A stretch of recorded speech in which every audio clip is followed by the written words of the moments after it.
కలిగిందా అని చెప్పి కొన్నిసార్లు బాధ కలుగుతూ ఉంటుంది. సస్పెండ్ చేశాడు. సరే, సస్పెండ్ చేస్తే దాంట్లో ఏం కాగితం ఉందో అది ఒక అధికారిక ప్రాసెస్.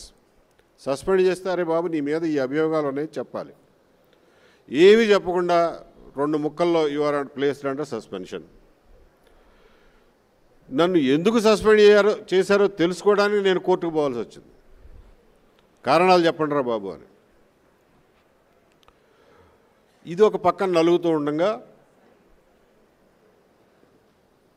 బయట రాజకీయ వాతావరణంలో చూసాం మనందరం. ఒక తుచ్చుడు, వాడు కుర్చీలో కూర్చునే కుర్చీ కాలి గోటికి కూడా సరిపోని తుచ్చుడు కరోనా కాదు ఇది కమ్మరోనా అంటాడు.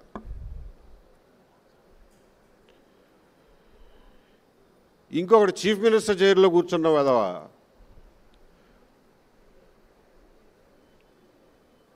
ఎలక్షన్ కమిషనర్కి కులాన్ని ఆపాదించి ఆయన నిర్ణయాన్ని కులానికి అంటగడతాడు.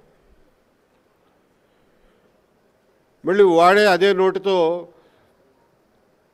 వ్యాక్సిన్ కనిపెడితే ఆ వ్యాక్సిన్కి కూడా కులాన్ని అంటగడతాడు. ఒక క్రికెటర్ని తీసుకొచ్చి నాకు సెలక్షన్ రావడానికి కమ్మోడు కారణం, వాడు సెలెక్టర్గా ఉండటం వల్ల నేను టెస్ట్ సిరీస్కి ఆడలేకపోయానని చెప్పి వాడితో చెప్పిస్తాడు. Which is completely false. అందులో ఏమన్నా నిజం ఉంటే అనుకోవచ్చు, విచ్ ఈజ్ కంప్లీట్లీ ఫాల్స్. ఆ వాతావరణంలో మనం ఆ రోజున బ్రతికాం.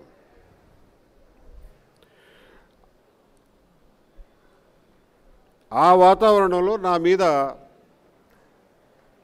ఒక లేనిపోయిన నింద వేయడమే కాకుండా నేను ఏ విలువల కోసమైతే కట్టుబడి 30 సంవత్సరాలు ఉద్యోగం చేశానో ఆ విలువలనే టార్గెట్ చేశాడు. కాబట్టి అవతలున్నది గవర్నమెంట్ అయినా భగవంతుడైనా కానీ తిరగబడకుండా ఉండను. ఆ పరిస్థితుల్లో తిరగబడాల్సి వచ్చింది. నాకున్న ఒకే ఒక మార్గం కోర్టు, న్యాయ ప్రక్రియ. కాబట్టి దాని ద్వారానే పోయాను. మా లాయర్ల మంచితనం, వాళ్ళు పడిన కష్టం వల్ల నా వాదన చెప్పుకోవడానికి వీలు పడింది. న్యాయస్థానాలు ఎంతో కొంత పనిచేస్తున్నాయి కాబట్టి నేను ఒక న్యాయస్థానం తర్వాత ఒక న్యాయస్థానంలో గెలుచుకుంటూ పోయాను. వాళ్ళు అప్పీల్ చేసుకుంటూ పోయారు. రోజుకి 50 లక్షలు ఇచ్చి లాయర్లను పెట్టి గవర్నమెంట్ తరఫున వాదనలు చేసేంత ఖర్చు పెట్టారు. సరే, అదొక సుదీర్ఘ పోరాటం అనుకోండి.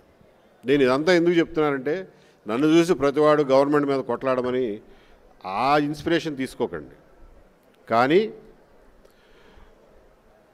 ఒక వాతావరణంలో ఒక పర్టికులర్ వాతావరణంలో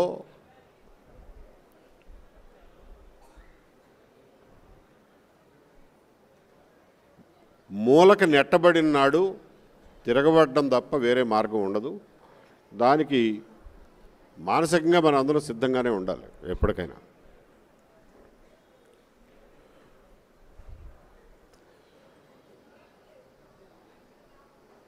కమ్మ వాళ్ళని పేరు పెట్టి, కులం పేరు పెట్టి టార్గెట్ చేసి యుద్ధం ప్రకటించి అన్ని రంగాల్లోనూ, వ్యాపార రంగాల కాడి నుంచి ఉద్యోగ రంగాల దగ్గర నుంచి అన్ని రంగాల్లోనూ అణగదొక్కటానికి బహిరంగంగా నిస్సిగ్గుగా యుద్ధం చేసే పరిస్థితుల్లో కమ్మవారు కూడా వారికి తోచినంత స్థాయిలో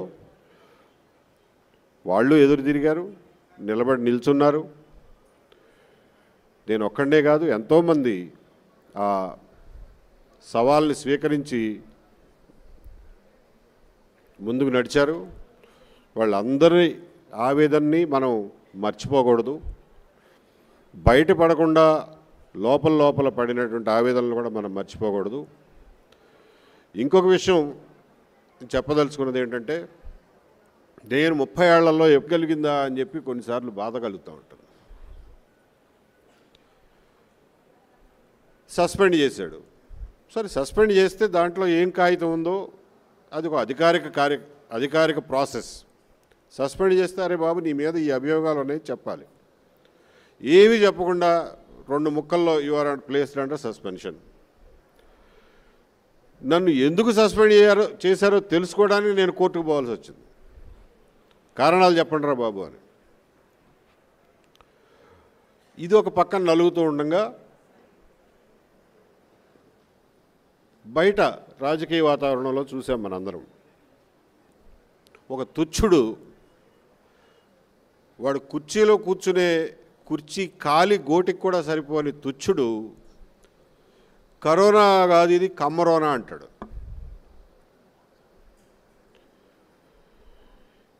ఇంకొకటి చీఫ్ మినిస్టర్ చైర్లో కూర్చున్న వదవా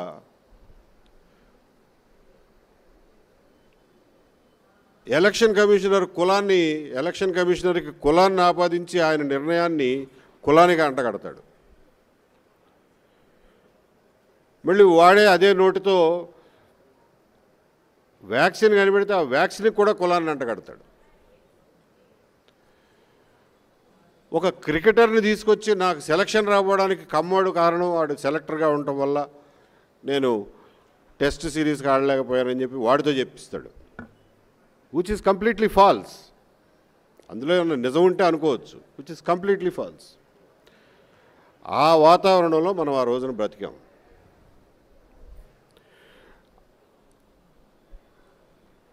ఆ వాతావరణంలో నా మీద ఒక లేనిపోయిన నింద వేయడమే కాకుండా నేను ఏ విలువల కోసమైతే కట్టుబడి 30 సంవత్సరాలు ఉద్యోగం చేశానో ఆ విలువలనే టార్గెట్ చేశాడు. కాబట్టి అవతలున్నది గవర్నమెంట్ అయినా భగవంతుడైనా కానీ తిరగబడకుండా ఉండను. ఆ పరిస్థితుల్లో తిరగబడాల్సి వచ్చింది. నాకున్న ఒకే ఒక మార్గం కోర్టు, న్యాయ ప్రక్రియ. కాబట్టి దాని ద్వారానే పోయాను. మా లాయర్ల మంచితనం, వాళ్ళు పడిన కష్టం వల్ల నా వాదన చెప్పుకోవడానికి వీలు పడింది. న్యాయస్థానాలు ఎంతో కొంత పనిచేస్తున్నాయి కాబట్టి నేను ఒక న్యాయస్థానం తర్వాత ఒక న్యాయస్థానంలో గెలుచుకుంటూ పోయాను. వాళ్ళు అప్పీల్ చేసుకుంటూ పోయారు. రోజుకి 50 లక్షలు ఇచ్చి లాయర్లను పెట్టి గవర్నమెంట్ తరఫున వాదనలు చేసేంత ఖర్చు పెట్టారు. సరే, అదొక సుదీర్ఘ పోరాటం అనుకోండి. నేను ఇదంతా ఎందుకు చెప్తున్నానంటే, నన్ను చూసి ప్రతివాడు గవర్నమెంట్ మీద కొట్లాడమని ఆ ఇన్స్పిరేషన్ తీసుకోకండి. కానీ ఒక వాతావరణంలో ఒక పర్టికులర్ వాతావరణంలో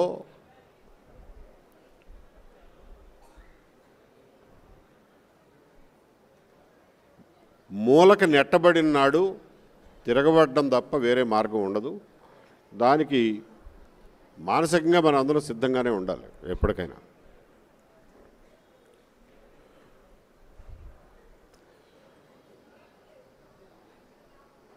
కమ్మ వాళ్ళని పేరు పెట్టి, కులం పేరు పెట్టి టార్గెట్ చేసి యుద్ధం ప్రకటించి అన్ని రంగాల్లోనూ, వ్యాపార రంగాల కాడి నుంచి ఉద్యోగ రంగాల దగ్గర నుంచి అన్ని రంగాల్లోనూ అణగదొక్కటానికి బహిరంగంగా నిస్సిగ్గుగా